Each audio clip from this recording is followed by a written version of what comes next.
و ما مجبور به پاسخ شدیم و اگر بخواهد. That is Iran's president. He said, quote, "We were left with no choice but to respond. If Israel decides to retaliate, then it will face harsher reactions." His words come a day after the country launched about 180 missiles at Israel. Most of them were shot down by Israel's air defense systems, but a small number, like this one seen here, managed to hit the ground. Only one person reportedly was killed by a Palestinian man in the occupied West Bank. Israeli Prime Minister Benjamin Netanyahu has promised that Iran will pay for the attack.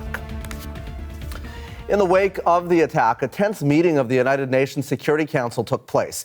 It gave ambassadors from Israel and Iran a chance to confront one another, and it came as U.S. President Joe Biden weighed in on how Israel should respond. CBC's Chris Reyes is following those struggling efforts at diplomacy. Travis, on his way to survey the damage caused by Hurricane Helene, U.S. President Joe Biden was asked pointedly today as he was about to board Air Force One whether he would support an Israeli strike on Iran's nuclear program sites. He didn't waver in his answer, essentially drawing a red line. The answer is no. I think there's things we'll be discussing with the Israelis what they're going to do, but all seven of us agree that they have a right to respond, but they should respond in proportion. And even more reaction and discussion here at the United Nations about what to do to de-escalate the situation in the Middle East. Ambassadors of Israel, Iran, and Lebanon were invited to an emergency meeting at the Security Council. What was clear is just how far apart the different sides are, something the Lebanese ambassador touched on. Across history, there was never consensus for a standard description for any military, political, or revolutionary individual. And history is rich with examples of these individuals. Your council here today is divided over a correct description. However, there is consensus among everyone that confronting an occupying force is resistance. While the U.S. and other Western allies stood by Israel in the meeting, many others agreed that Israel was to blame for the escalation. The Iranian ambassador characterized Tuesday's attacks in this way. Iran's missile strike were a necessary and proportionate response to Israeli continued terrorist aggressive acts over the past 2 months. This includes the violation of Iran's sovereignty, the assassination of political leader of Hamas in Tehran and Iranian citizens, the targeting and wounding Iran's ambassador to Lebanon, and to recent assassination of Sayyid Hassan Nasrallah, the leader of the resistance and Secretary General of Hezbollah, and General Abbas Nil Furushan, an Iranian military advisor in Beirut. Israel balked at that response, calling what many in the council had to say a problem of moral confusion. This was not just an escalation. It was a direct assault on our very existence. Now the world must step up. Iran must pay a heavy price for this attack. Anything less is complicity. Though we didn't hear anything new in this meeting, the warnings of a broader regional war and the urgency to de-escalate the situation are becoming more intense than ever. This as the different sides refuse to budge from their positions, even as they call for a diplomatic solution. Travis? Chris, thank you. The CBC's Chris Reyes in New York. Questions are lingering about what retaliation will look like by the Israelis and whether Iranian nuclear facilities might be targeted. Well, my next guest spoke with the president of Iran last week. Jim Walsh is a senior research associate at MIT's Security Studies program. He joins us tonight from Cambridge, Massachusetts. Thanks for being here, Jim. Good to be with you, Travis. So in the last 48 hours, we witnessed tensions between Israel and Iran escalate significantly. You've spoken with the Iranian president just a week ago, as I mentioned in the intro. What do you make of these most recent attacks? Well, I got to say, what a difference a week makes. Last Wednesday, I was in a room with scholars meeting with Iran's president. It was crystal clear by action and word and other sorts of hints that they, number one, their position was that they think Iran is trying to goad them into a war. This is the president, vice president, and foreign minister, and that they weren't going to fall for the bait.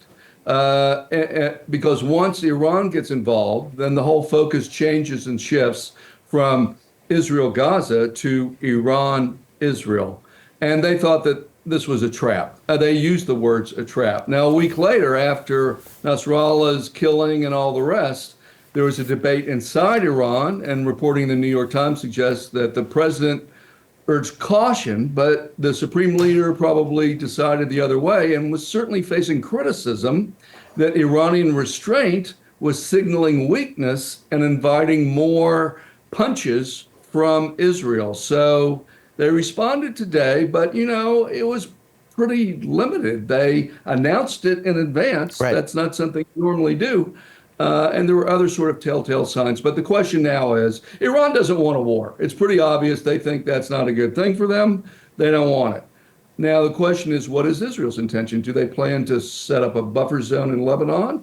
Or do they think, well, we got an opportunity here. Hezbollah is degraded, and maybe we're going to go for it. That would be a major, major, major escalation.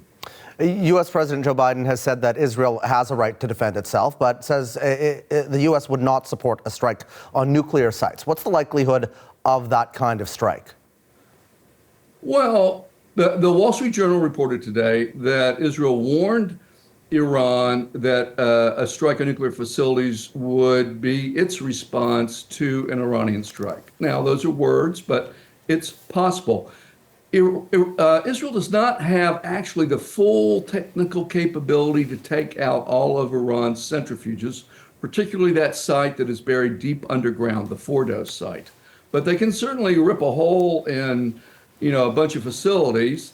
I think it's the American view that if they do that, the response will be that Iran will say, oh yeah, fine, then we're going to develop a nuclear weapon. And they're going to move off of sort of, we have the capability, but we're not going to do anything, into full blown, oh yeah, we're going to do something. So the Americans don't want that to happen. And the question is, what is Israel's intention? Is it really about this, or are we going to settle in on, sort of incursion into Lebanon and what happens after that? That's the big question, but I think we're going to know sooner rather than later.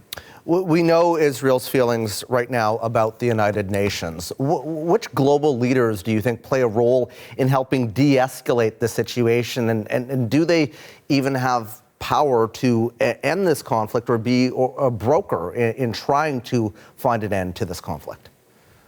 Well, I do think there are countries that have influence. The question is, do they have enough influence given Israel's preferences? If Israel is bound and determined to attack Iran's nuclear facilities, there's not a lot people are going to do about it. But I do think what you saw most recently, you saw it in April with the first Iranian attack. You saw it again yesterday, today, whatever day it is this week, that the U.S., Britain, and France helped Israel in efforts to shoot down those missiles. Why did they do that? Why are they helping out? Perhaps in part because then they can turn back to Israel and say, hey, we helped defend you. Do not escalate. We do not want this. Do not go there. Now, whether that's persuasive and whether an American president can be persuasive 30 days away from a presidential election, that's the hypothesis to be tested here. Well, let me ask you this. Yesterday, a former U.S. State Department official who we spoke to said that the U.S. has lost all credibility as a broker of peace. Do you think that is the case, and what's your assessment of that statement?